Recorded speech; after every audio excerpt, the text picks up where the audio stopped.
to part 4 of our year-end video series here at FS Grain. Thank you for joining us. Part 4 is going to be about cash flow and farm economics, and I have with us here Colin Graves.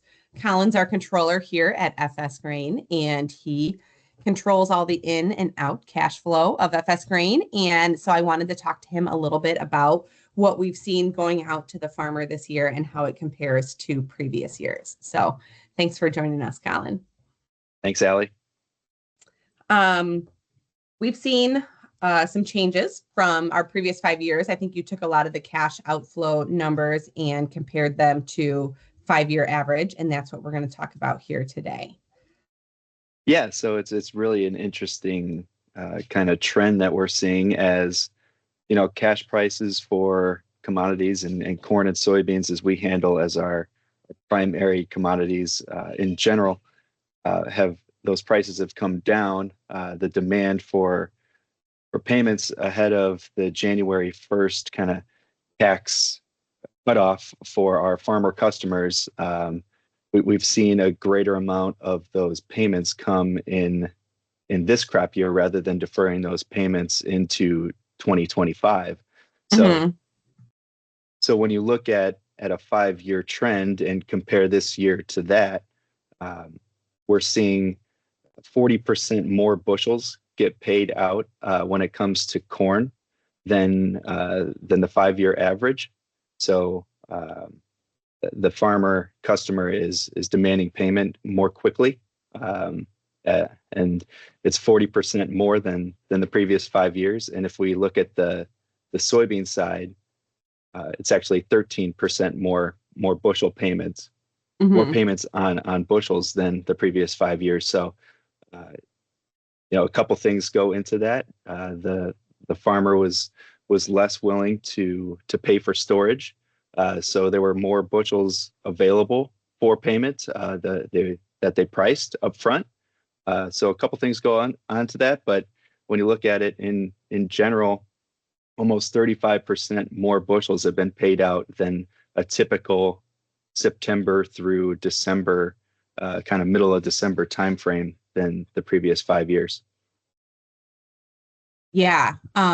So just to make sure I'm hearing you right, checks were smaller in general because the price per bushel was lower. But the 2024 crop amount of grain that we paid out was up quite a bit. I think I saw in one of the figures that you sent me was that the dollars paid out was actually only up about 8%. So quite a bit of grain pricing happening to generate that cash flow because of the lower per bushel price, but really only a slight increase on actual cash taken this year versus last year, if I read your notes correctly.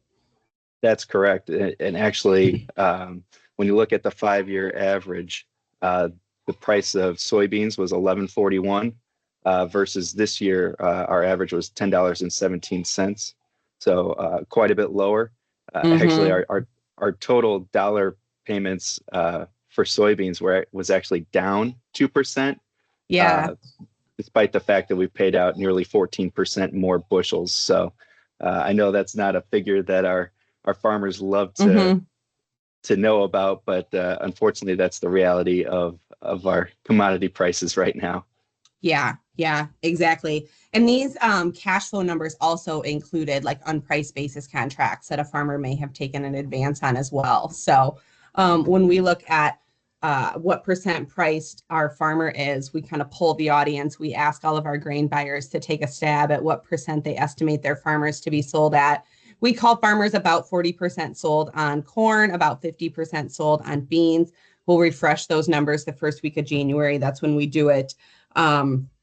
So guys may still be unpriced on basis contracts, but have already taken cash advances against those. That's kind of one of the beauties of a basis contract and why we like to do it with customers if they feel there's upside in the market. So I just wanted to point that out as well.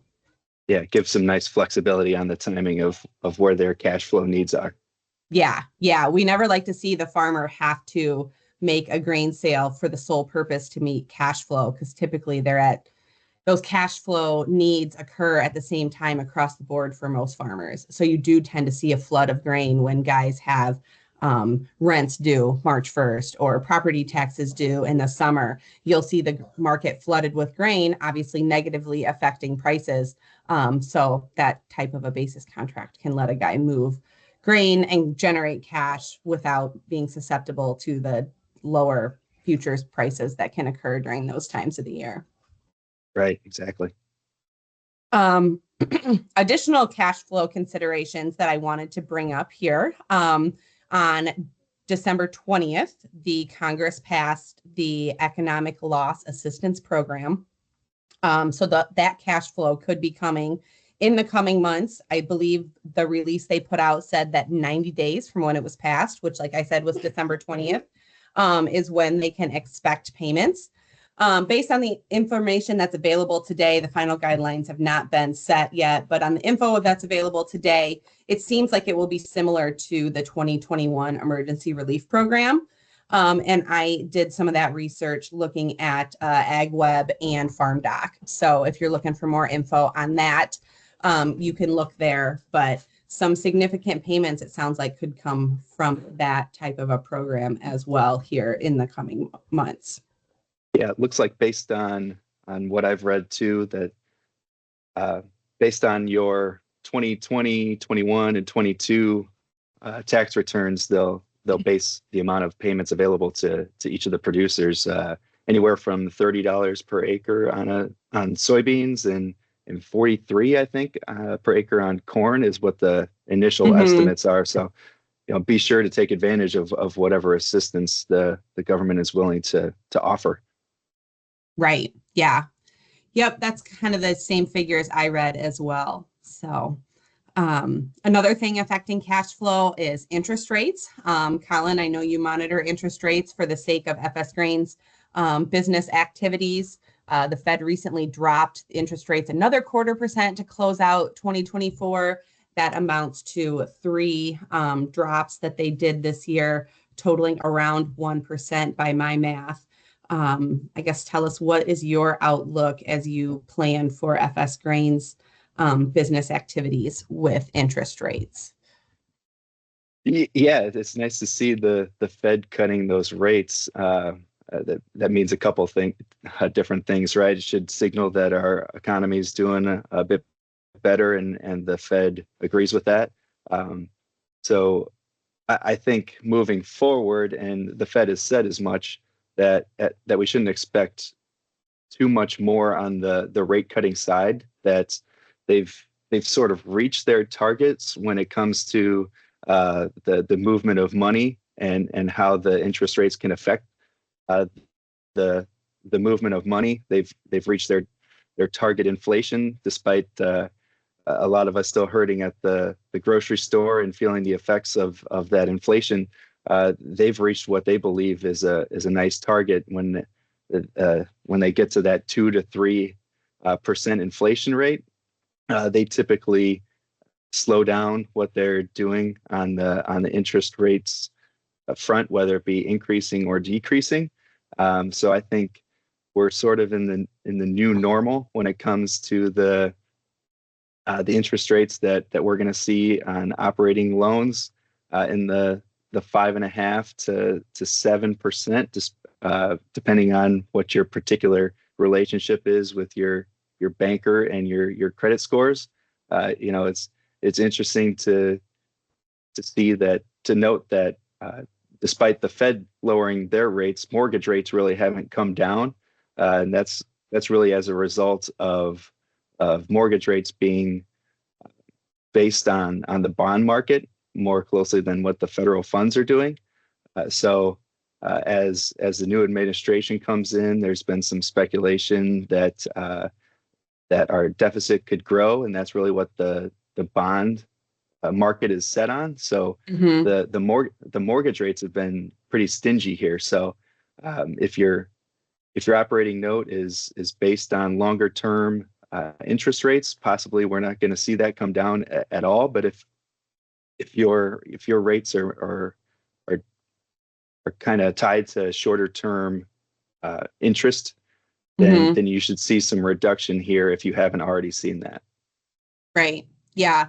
No, those interest rates go into a lot of the grain marketing calculations, and we use those to calculate carry.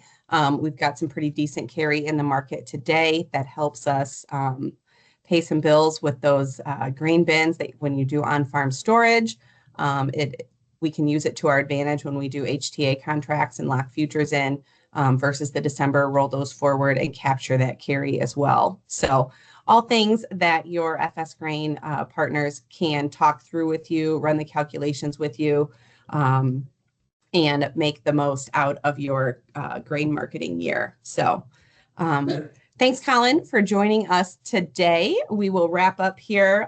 Thanks to our viewers for watching. We've got one more part. We'll talk about tax here in the coming days and put that out to you guys as well. And we hope that you guys can use these informational videos to wrap up 2024 on a high note and kick off 2025 in the best financial possible way. So thank you. Thanks, everybody.